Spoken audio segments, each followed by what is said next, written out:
Halo semuanya, saya Dr. Adam Maulana. Apa kabar hari ini?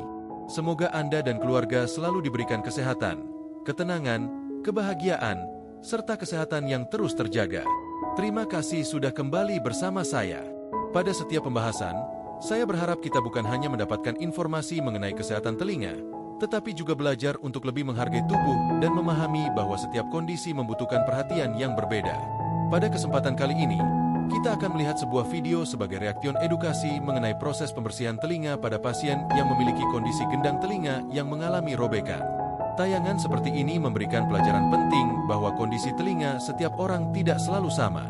Apa yang terlihat sederhana pada telinga yang sehat belum tentu dapat dilakukan dengan cara yang sama ketika terdapat perubahan pada gendang telinga. Gendang telinga, atau membran timpani, merupakan struktur tipis yang berada di antara liang telinga dan telinga bagian tengah. Salah satu fungsi utamanya adalah membantu proses pendengaran dengan menerima getaran suara dan meneruskannya ke bagian telinga yang lebih dalam. Selain berperan dalam pendengaran, gendang telinga juga menjadi salah satu bagian dari batas perlindungan antara liang telinga dan struktur di belakangnya. Karena itu, ketika terdapat robekan, kondisi telinga perlu mendapatkan perhatian yang lebih khusus.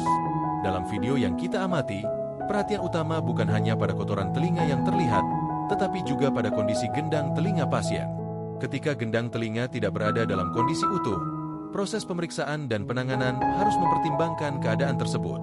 Ini adalah salah satu alasan mengapa membersihkan telinga secara mandiri dengan memasukkan cotton bud, pinset, atau benda lain ke dalam liang telinga bukanlah kebiasaan yang baik.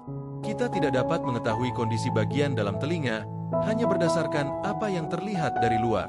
Pada telinga dengan gendang yang mengalami robekan, pemilihan metode pemeriksaan dan penanganan juga perlu disesuaikan dengan kondisi masing-masing pasien. Dokter perlu mengetahui lokasi dan ukuran perubahan pada gendang telinga, kondisi liang telinga, serta keadaan bagian telinga lainnya sebelum menentukan langkah yang tepat. Hal ini juga mengingatkan kita bahwa serumen sebenarnya bukan sesuatu yang harus selalu dibersihkan sampai benar-benar tidak tersisa. Serumen memiliki fungsi alami dalam menjaga kondisi kulit liang telinga. Dalam jumlah yang wajar, keberadaannya merupakan bagian dari sistem perlindungan telinga. Namun, ketika serumen menumpuk dan mengganggu pemeriksaan atau menimbulkan keluhan tertentu, dokter dapat melakukan evaluasi dan menentukan apakah pembersihan memang diperlukan. Pada kondisi khusus seperti adanya robekan pada gendang telinga, keputusan tersebut sebaiknya dilakukan oleh tenaga kesehatan yang memahami anatomi dan kondisi telinga. Ada satu hal penting yang sering dilupakan. Tidak semua kondisi telinga dapat dinilai hanya dari warna atau bentuk kotoran yang terlihat. Perubahan pada serumen dapat dipengaruhi oleh banyak faktor, termasuk kelembapan, minyak alami, sel kulit, lingkungan, dan kondisi liang telinga. Karena itu, jangan menjadikan satu video sebagai pedoman untuk melakukan tindakan yang sama di rumah. Video edukasi dapat membantu kita memahami suatu kondisi, tetapi pemeriksaan langsung tetap diperlukan untuk mengetahui keadaan telinga seseorang secara tepat. Bagi penonton yang memiliki riwayat gendang telinga yang pernah mengalami robekan, sebaiknya lebih berhati-hati dalam menggunakan obat tetes telinga atau produk apapun ke dalam telinga.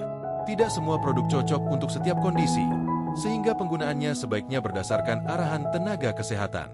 Jika terdapat perubahan pendengaran, rasa tidak nyaman yang menetap, cairan yang terus keluar dari telinga, atau keluhan lain yang tidak kunjung membaik, pemeriksaan oleh dokter THT merupakan langkah yang lebih tepat.